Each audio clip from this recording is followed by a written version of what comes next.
Hello good morning students. Lanka विजय अध्याय के दूसरी वीडियो में पढ़िए कि उन्होंने राम की ओर देखा, फिर दोनों भाइयों ने बाणों की वर्षा कर उसे मार दिया। कुंभकर्ण रणभूमि के अंक में अर्थात गोद में सो गया सदा के लिए। रावण निराश हो गया कुंभकर्ण पर उसे गर्व था। वह उसे अपना दाहिना हाथ समझता था। उसे लगा कि लंका में अब कोई वीर नहीं है, वह अनाथ हो गई है। मेघनाद ने रावण को सहारा दिया। मेरे रहते आप चिंता मत कीजिए, मुझे युद्ध की अनुमति दे, मैं दोनों भाइयों को मारकर आपके चरणों में रख दूंगा। मेघनाद और लक्ष्मण का भीषण या भयंकर युद्ध हुआ। मेघनाद पराक्रमी था। उसने एक बार इंद्र को परास्त कर दिया और इंद्रजीत कहलाया।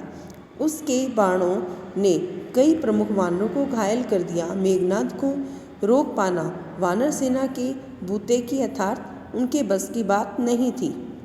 वह चक्रवात की तरह आगे बढ़ा, जो भी आसपास होता ध्वस्त हो जाता।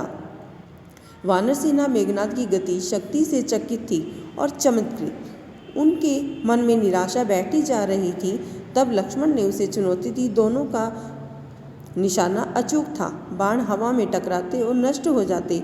अचानक लक्ष्मण का एक बाण उसे लगा और वह घायल हो गया, झुक गया।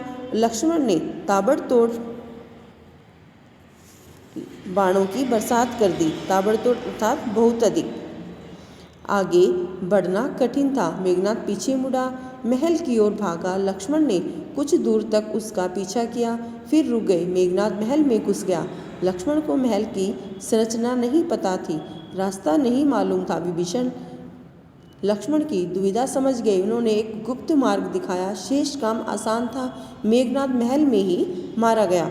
अपने ज्येष्ठ पुत्र की मृत्यु से अर्थात बड़े पुत्र की मृत्यु से रावण एकदम टूट गया और विलाप करने लगा था, दुख प्रकट करने लगा। मूर्छित हो गया। होश आया तो उसकी दशा पागलों जैसी थी। क्रोध में बिलखता हुआ लंका अनाथ हो गई। अब उसका कोई सहारा नहीं है। अब मैं स्वयं रण क्षेत्र में जाऊंगा। लक्ष्मण के साथ वानर सेना भी महल में प्रवेश कर गई थी। उनके हाथों में जलती हुई मशालें थी। वानरों ने लंका में जहाँ तहाँ आग लगा दी, अन्न भंडार फूंक दिए, शस्त्रागार जला दिए। मारकाट मच गई। जो भी उनके सामने पड़ा मारा गया। कंपन, प्रजन, युपाक्ष, कुंभ मारे गए। हनुमान ने निकुंभ, देवांतक और त्रिशिरा को मौत की नींद सुला दिया। अंगद ने नरांतक का काम तमाम कर दिया। लक्ष्मण ने अतिकाय का सिर काट डाला।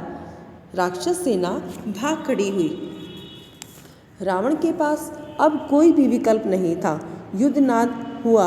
अकेला बचा रावण युद्ध के लिए निकला, फुफकारते हुए, फन कुचले हुए सांप की तरह। वह जिधर भी मुड़ा भगदड़ मच जाती। वानरों को भागते देख लक्ष्मण आगे आए, धनुष बाण लिए। रावण के सामने अभेद्य दीवार की तरह खड़े हो गए। थोड़ी ही देर में विभीषण वहां पहुंच गए और उसके बाद राम। उनके सामने रावण की एक न चली। विभीषण को राम की सेना में देख रावण उबल पड़ा। उनके लिए है देशद्रोह था। छोटा भाई का विश्वासघात उसने विभीषण पर निशाना लगाया। लक्ष्मण ने यह बाण बीच में ही काट दिया। उसने दूसरा घातक बाण चलाया। इस बार लक्ष्मण बीच में आ गए। उन्होंने विभीषण को अपने पीछे छिपा लिया। बाण लगते ही लक्ष्मण अचेत हो गए, गिर पड़े। राम ने देखा, उनकी आंखें क्रोध से लाल हो गई, आग बरसने लगी। उन्होंने लक्ष्मण को सुग्रीव की निगरानी में छोड़ा और रावण को चुनौती दी। कहा, रावण, काल तुझे मेरे सामने ले आया है। आज अन्याय पर न्याय की विजय होगी। तेरा अंत निश्चित है।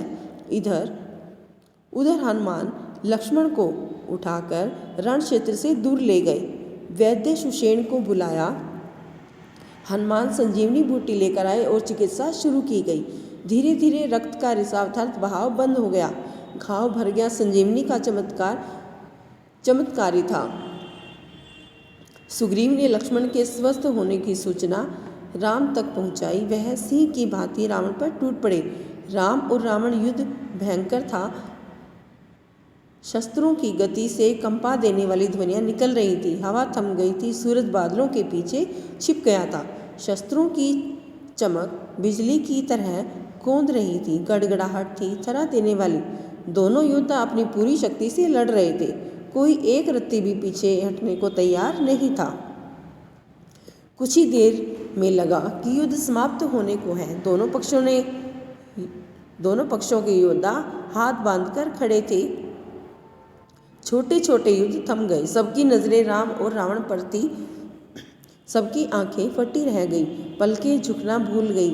उन्होंने ऐसा युद्ध पहले कभी नहीं देखा था। लेकिन महासंग्राम समाप्त नहीं हुआ था। रावण का एक बाण राम को लगा। उनके रथ की ध्वजा कटकर गिर पड़ी। राम ने प्रहार किया। बाण रावण के मस्तक में लगा। रक्त की धारा बह निकली। बीच में युद्ध कुछ पल के लिए रुका। रावण अपने महल चला गया। घोड़े और रथ बदलने राम को इसकी आवश्यकता नहीं पड़ी। युद्ध फिर शुरू हुआ। अब उनके रथ एक दूसरे के सामने थे। योद्धा आंखों में आंखें डालकर देख रहे थे। घोड़ों के मुंह मिल गए थे। राम के बाणों ने रावण के रथ का मुंह मोड़ दिया। यह पराजय का संकेत था। रावण हिम्मत हारने लगा। जब तक वह रथ घुमाता, राम का एक बाण उसके पार निकल गया। रथ मुड़ा, लेकिन रावण के हाथ से धनुष छूट गया। वह धरती पर गिर पड़ा और मारा गया। बची हुई राक्षस सेना में हड़बड़ मच गई और जान बचाकर भागने लगी।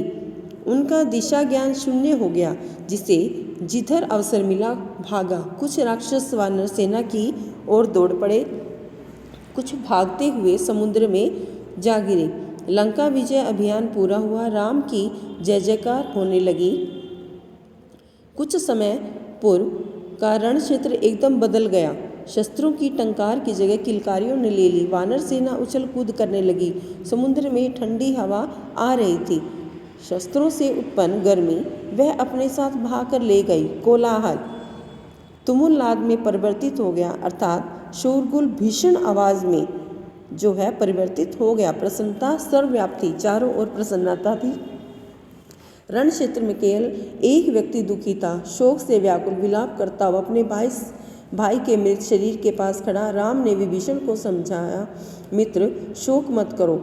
रावण महान योद्धा था। उसकी अंत्येष्टि अर्थात अंतिम संस्कार महानता के अनुरूप होना चाहिए। मृत्यु सत्य है, उसे स्वीकार करो। राम ने एक बार वानर का आभार माना, सुग्रीव को गले लगा लिया। लक्ष्मण से विभीषण का राज्याभिषेक की तैयारी करने को कहा। चाहते थे कि रावण की अंत्येष्टि के बाद राज तिलक हो, उसमें विलंब न किया जाए। उन्होंने हनुमान को बुलाया, अशोक वाटिका जाने का निर्देश दिया। यह संदेश आपको ही सीता तक पहुंचाना है। उन्हें लंका विजय का समाचार दीजिए। उनका संदेश लेकर शीघ्र आइए। विभीषण के अंत्येष्टि से लौटने तक उनके राज्याभिषेक की तैयारी हो चुकी थी। लक्ष्मण राजमहल पहुंच गए थे। वानर स्वर्ण कलश में समुद्र का पानी ले आए। लक्ष्मण विभीषण के पास गए, उन्हें साथ लेकर राज सिंहासन तक गए। सोने का चमकता हुआ सिंहासन रत्न और मणियों से जड़ित। समुद्र जल से उन्होंने सभासदों के सामने विभीषण का अभिषेक किया और वो लंका के राजा बने। इस बीच हनुमान अशोक वाटिका से लौट आए। राम के पास उन्होंने कहा, माता सीता लंका विजय का समाचार सुनकर बहुत प्रसन्न हुई। वे आपसे मिलने के लिए अधीर हैं अर्थात बेचैन हैं। तब तक विभीषण वहीं आ गए थे। राम उनकी ओर मुड़े, कहा, लंकापति सीता अब भी आपकी अशोक वाटिका में उन्हें लाने की व्यवस्था कीजिए। वानर सेना चुहल कर रही थी, अटखेलियों में लगी थी और राम का निर्देश सुनकर उनकी उत्सुकता और भी बढ़ गई। सुग्रीव, जामवंत, नल, नील भी उत्सुक थे। अंगद को प्रतीक्षा थी। हनुमान को छोड़कर किसी ने भी सीता को नहीं देखा था। सीता आई तो सबको अपनी कल्पनाओं से अधिक लगी। सुंदर, सौम्य, शांत।